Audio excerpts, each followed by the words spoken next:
Guys, nagkaroon ng mandatory swab test for everybody. Lahat ng tao sa Macau, mabata man o matanda, kailangan i-swab test within 3 days. Kailangan matapos ang swab test para find out kung sino ang may COVID-19. Kasi meron pong dalawang nagkaroon ng positive this morning. So, quick response agad ang Macau.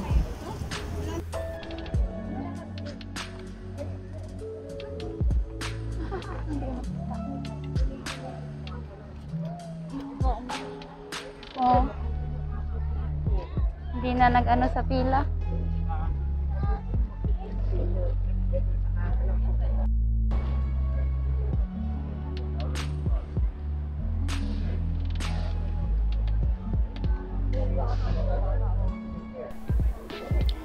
Gutom, pagod, at ulan, sinakripisyo ng mga matatanda kahit bata.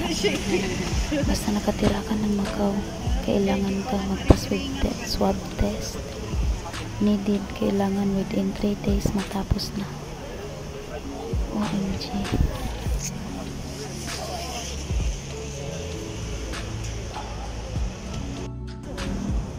Hah?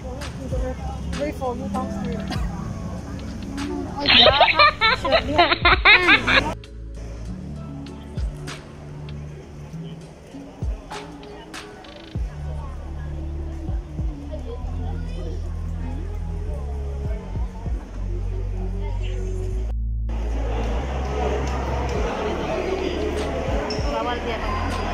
Malamig na, wow.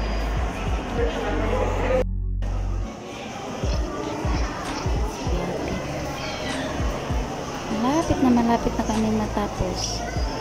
Mula sa init, ulan, salamat, natapos na kami. Andito na kami sa labas. See?